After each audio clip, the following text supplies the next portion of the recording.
SK Vibe Maker. Rebecca Garten. She's on the phone line. She's in the whole visual glory. She's on the Zoom. How you doing? I'm good, thank you. How are you? I'm not too bad, I'm not too bad, man. Obviously, like this is Yeah. the first time we're talking, so we're gonna have a lot to talk about. You get me? Yes, for sure, for sure, for sure.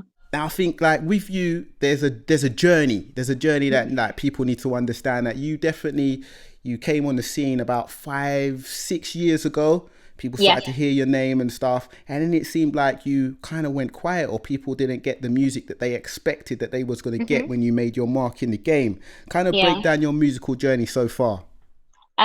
So I came out, obviously Krypton Conan had a big thing to do with that. I was on a couple of songs on their album. And I think, if I'm being honest, I wasn't prepared.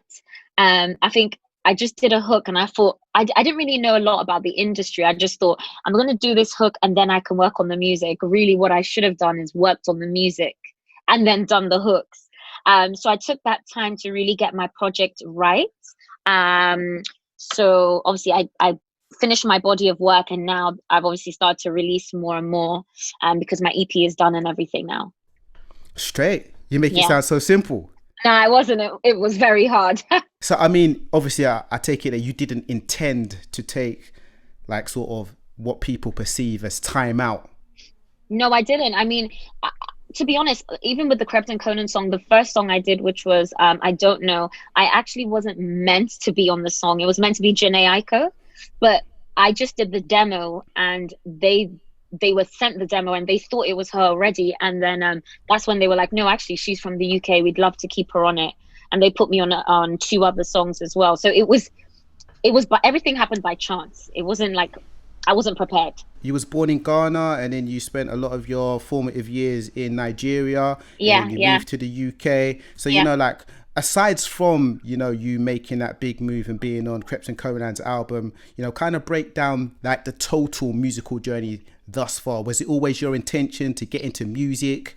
I mean, like, did you have was this second choice? Was this first choice? Obviously growing up in Africa, like musicians at the time weren't really seen as it wasn't seen as the right job. So in the beginning it was more like I was going to go to uni, do the African thing, and then I moved to London and I started doing musical theatre, and the guy was like, no, you're really good, you should really think about it. Obviously told my parents and they were kind of like, no, you're going to school.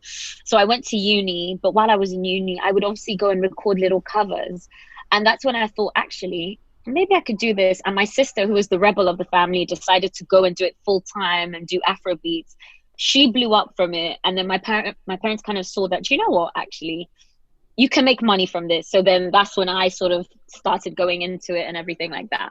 And I mean, like, stereotypes. I mean, I don't know if this is a positive or negative stereotypes, but I have a lot of African friends. Now, when it comes down to, African families and the kids, the parents want their kids to follow academics. Yes. I mean, yes, that is like 100%. sort of, you have to follow the academic route Yeah. before you want to do anything. So I how was agree. that conversation between you and your parents? Like, you know what, like, I'm not actually going to take this academic route full time. I'm going to get into the showbiz sort of sector. I'm gonna do music. Yeah. I mean, trust me, the first conversation was tough. My mom was like, no, you're going to school and you're going to get married and have babies. That is what you're going to do. And obviously when I got the degree for her, it was a thing that she couldn't really tell me what to do anymore. So I think she just became more accepting, especially because she realized that actually you can make money from this, and it's actually a decent job if done properly. So it was tough. It's definitely not Africans' parents' favorite career choice. That's for sure. Yeah. Straight up. So what did you actually end up getting your vocation in? What did you study, and what did you finish, and what did you qualify in? So I got a degree in public relations from the University of Art, so London College of Fashion. So I did fashion PR. It wasn't the job for me. I did definitely work in it. It wasn't the career for me. So I don't know, let's just put it on record. I've got to give you top kudos because you definitely done the academics to satisfy your parents, and you I said, you did. know what, I've done that part of it, now I'm going to do my music stuff. 100%. I was like, I've done it, and now you can't tell me nothing. Straight up. So you've always got like a plan B. Not saying you're going to have to rely on Yeah. that plan B, but you got a plan B just in Yeah, case. just in case. Yeah. Straight up. I've had this conversation with many songwriters like yourself. Like Yeah. you write a lot of your own material, right? Yeah, yeah, yeah. How easy or hard is it to have such a tricky situation that you go through in real life and to put it in a song, knowing that the person you're writing the song about is possibly going to hear the song? Do you know what? All my exes have heard songs, and I feel like they've always called me back to be like, oh, I regret it. Like I shouldn't have done this, or, and obviously all your friends are gonna look at you like she's singing about you, bro. But I think, yeah, like I think for me it's great therapy. I think that's the main thing. But like, Yeah, I mean, it's good therapy for you, and it's all yeah. good, and we respect that and that. But somebody gets hurt on the other side, possibly, and then as a songwriter, you are able to get that therapy and that ventilation. But Mm. then, how would you feel if you was on the other end of it, Rebecca? A I fellow songwriter, maybe that you're in a relationship with, that writes a song about you. I feel like I would never like I wouldn't hurt someone if I could avoid it. I wouldn't. So for me, it's kind of like you deserve it. Like you deserve for me to write about you. You should have treated me better. All relationships don't work out though. And like, you know That's what I true. mean? It doesn't always have to be about bad things that people have done to people. It could be about intimate moments and just That's like true. traits in a person. So again, That's true. an ex writes That's a true. song about you, Rebecca, and talks about intimacy and I'll be certain like, moments. I would. Do you know what? Like, if I knew when I met the person that this is what they did, I would have to be open to that person writing about me. I would have to be open. Now, many people could see that you've had far from an overnight success. Many artists Yeah. do have a far overnight success. They come in the game, they get like quick moves, and they burn out quickly. Like for you, it has been far from an overnight success. But Yeah. what's your take on sort of the sides of the music industry and showbiz that people don't necessarily see? What has been your take in entering the music game these past 5 or 6 years? I think people think that it's so easy, like you can make a song and then everyone's gonna love you, but it takes, especially for a female, I think it's so much harder to build your like your brand, to like, you know, R&B is it's a bit tougher in the UK. Like if I was doing drill, I'd probably blow in a second, but you know, I've chosen a different like route. I just think that people think it's very easy, and it's not. And I think people need to rate us a little bit more for what we do, because it's a tough job. It's not easy. Yeah. Now, touching on what you just said there, it's something I've spoken about with many vocalists as well. I think R&B, UK R&B, is one of the most underappreciated genres, and Oh, sort of, 100%. and also a genre which probably has the least commercial crossover success. Do you know what I'm saying? Yeah. We've had many big talented artists over the years, but you could probably count on your hands how many have made that major splash, whether it be like your Emily Sandé, your Beverly Knights, your Shola Amars, your Kelly the Rocks. Do you know what I'm saying? Few and far between. Georgia Smith more Yeah. recently. Yeah, she's doing so well. Why do you think that it is so hard for, you know, UK R&B to penetrate and cross over and make a mark? I think because there's so many people in America doing it, so it's like even to like appreciate us is hard. Like when I record over there, they don't even know who we are. Like it's weird. Like we rate them so much here, but they don't really rate us that much over there. I think the problem is at home, if you get what I mean. I think when people in the UK start appreciating the R&B scene, then Americans will have no choice but to take us seriously. But it's sad that like with LMA, she had to go over there, find the respect, and then come home. When she was in the UK for a long time, and people still, they weren't taking her in the way they should have. I think we need to take it in at home and respect it at home, and then they'll be forced to respect it over there.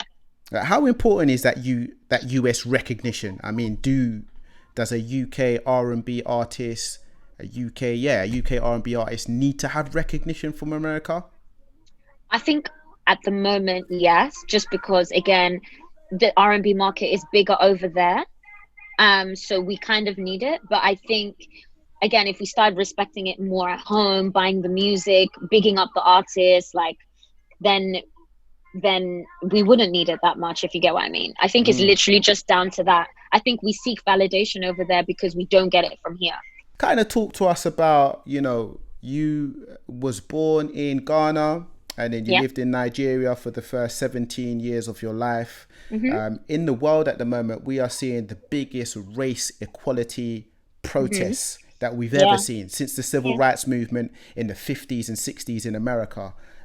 How did you find your transition from, living in Africa and coming to the UK, like culturally and everything? Obviously, it was very different. I didn't want to move here because obviously Africa was my home. I didn't know how people would take, this mixed race girl that is, because at the time in Africa, like I viewed myself as a black girl because I had been brought up in a black country. So obviously it was only when I moved to England that people identified me as mixed race.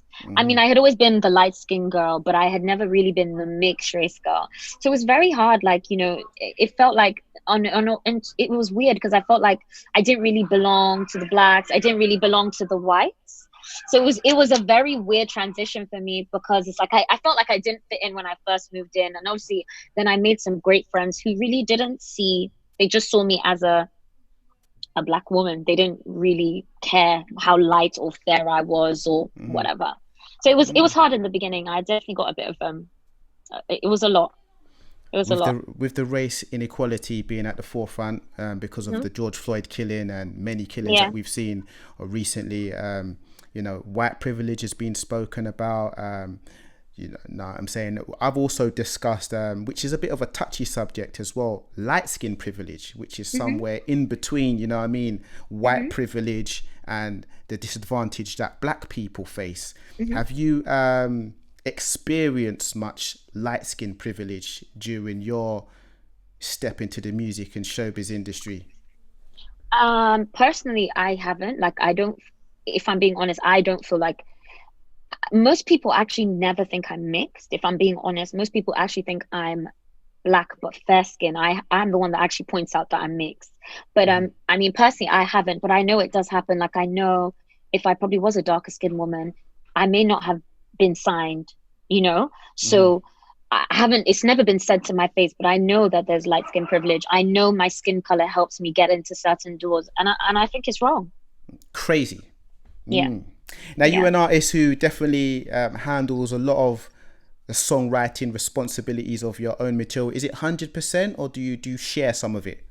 I share some of it. Sometimes it'll be me 100%. Sometimes it'll be shared. It's just different days. Like sometimes you get into studio and the vibe is there and you're like, let me put it all down. And sometimes you need a little bit of help, like figuring out exactly what you want to say.